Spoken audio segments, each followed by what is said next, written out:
Saludos, mi nombre es Liciani Ramírez, matrícula 2019-2851, y el día de hoy les quiero hablar acerca de las contusiones cerebrales. Las contusiones cerebrales son el resultado de un daño al cerebro producido por una lesión cuando éste impacta contra lo que es la bóveda craneana. Entonces, este impacto puede deberse a distintas circunstancias como traumas externos o que tú choques con un objeto o que un objeto te impacte a ti. Estos traumas o mecanismos obedecen a las leyes de la física de aceleración y desaceleración. Entonces, en estas leyes lo que ocurre es que los axones del cerebro se ven involucrados en un intercambio de energía brusco, lo que va a provocar la sintomatología florida de nuestro paciente, dependiendo del lugar en donde esté la lesión del paciente. Por ejemplo, si hablamos de una contusión o conmoción cerebral, tiene que haber una pérdida de memoria menor a 6 horas. Si esta pérdida excede este tiempo, entonces tenemos que pensar en patologías asociadas a traumas, que es lo más común en este caso, que puedan generar una pérdida de memoria más extensa. Dicho esto, tenemos que valorar ante qué tipo de contusión está nuestro paciente. Estas contusiones pueden ir de leves a severas y existe una media de unas contusiones moderadas. Entonces, si hablamos de contusiones leves, estas obedecen a los pacientes que con una vigilancia continua por parte del personal de salud, mínimo 24 horas o con un descanso adecuado, va a recuperarse totalmente de la lesión al cerebro. Las moderadas son unos pacientes que vamos a tener que tener mayor cuidado y valorar el uso de fármacos, ya sean analgésicos o fármacos ayudantes a la lesión que éste pueda presentar, como anticoagulantes. Si hablamos ya de contusiones severas, estamos ante los pacientes que puedan presentar una clínica más florida. Llámese los pacientes que puedan incluso convulsionar, que tengan aumento de la presión intracraniana o que tengan algunas patologías asociadas que puedan predisponer al paciente a desarrollar un mayor riesgo ante esta patología. Entonces, estos pacientes van a requerir, por lo general, intervenciones quirúrgicas y farmacológicas más avanzadas.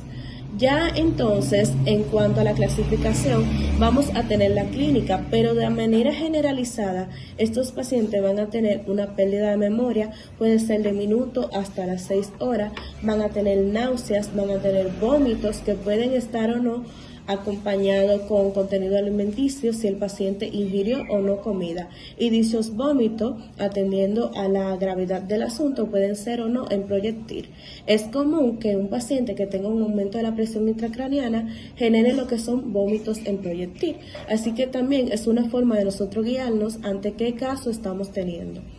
Lo siguiente que tenemos que aclarar aquí es que ante un aumento que tenga el paciente de la hipertensión intracraniana, es un error recurrir al uso de fármacos como el Manitor para tratar de reducir dicha presión, ya que como sabemos la presión intracraniana está dada por 3 medidas, que son las masas, el encéfalo, o sea, masa, encéfalo, vamos a tener el líquido cefalorraquídeo y la sangre o vasos sanguíneos. Entonces, el Manitor lo que va a hacer es salvezar la clínica del paciente. En vez de disminuirla, vamos a empeorar la clínica del mismo debido a que el daño es externo, no se está produciendo de forma interna, el daño viene de afuera. Entonces, si tratamos los daños, si tratamos la causa o los síntomas que nos generó este impacto de afuera, vamos a tener un mejor resultado que si lo tratamos de dejar con fármaco. Es por esto que por lo general se recurren a intervenciones quirúrgicas. Entonces, si ya tenemos claro el uso inadecuado de fármacos como el Manitor, tenemos que tener entonces un mejor diagnóstico para así tener un buen tratamiento. En cuanto al diagnóstico, este se va a basar en la clínica del paciente. No tenemos que necesariamente utilizar estudios de imagen complementaria como los más comunes, que es la tomografía axial computarizada, una de las más asequibles en nuestro país, o la resonancia magnética, debido a que estos estudios de imágenes lo único que van a hacer es ayudarnos a identificar mejor el área que va a estar afectada en nuestro paciente o a dar una mejor ubicación. Sin embargo, la clínica del mismo es la que nos va a decir que estamos ante una contusión cerebral. Entonces, dicha clínica también nos puede arrojar áreas en donde, o sea, nos puede arrojar mejor medidas para nosotros saber qué área del encéfalo es que está afectada. Si vemos, por ejemplo, problemas de la marcha, dificultad para el habla o para coordinar lo que tú estás diciendo, entonces vamos a saber que el daño puede estar en la corteza. E incluso podemos irnos más a fondo si evaluamos mejor al paciente a saber qué área de la corteza está afectada.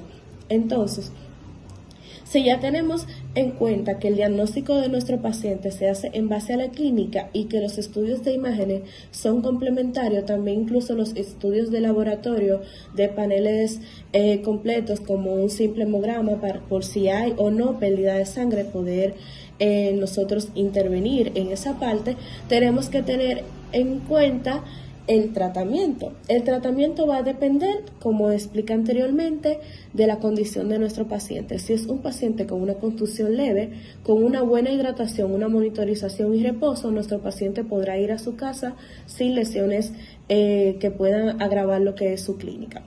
Si es un paciente con una contusión moderada, vamos a tener el uso de anticoagulante, el uso de fármacos para el dolor, el uso incluso de antiagregantes plaquetarios para evitar que el paciente no genere un posible trombo, o también incluso de agentes que nos ayuden a coagular el paciente en caso de que éste tenga una hemorragia. Y ya cuando hablamos de un enfoque a una contusión severa, estamos hablando de procedimientos quirúrgicos para corregir el daño que está en el parénquima cerebral o también el uso de fármacos de forma más agresiva. Y si el paciente lo amerita, incluso las transfusiones. Hay que tener en cuenta que una vez se trate la clínica principal del paciente, hay que valorar que éste no tenga daño y ese se hace mediante un seguimiento control. Entonces, en este seguimiento lo que vamos a valorar es si el paciente tiene o no secuela y esto va a ser individualizado como todo en la medicina. Un paciente que tenga una comorbilidad anterior, por ejemplo, un paciente que haya padecido un evento vasculocerebral isquémico, no va a reaccionar igual que un paciente que relativamente esté sano. Entonces, ¿qué vamos a hacer con este paciente? Vamos a tenerle una clínica adecuada a su condición. Y lo mismo, si el paciente quedó con secuelas del habla, se le da terapia del habla. Si el paciente quedó con alteraciones de la marcha, pues entonces se refiere a fisiatría o se le da conducta a seguir para que el paciente pueda mejorar este trastorno a medida de lo posible. Hay que siempre orientar al paciente a que se mantenga vigilante, ya que la clínica puede cambiar en caso de que lo mandemos a la casa. Y si el paciente está ingresado, por lo mismo se debe de tomar los vitales e incluso la escala de Glasgow cada X tiempo para valorar que nuestro trauma leve no progresa a un trauma moderado. Es todo por mi parte. Gracias.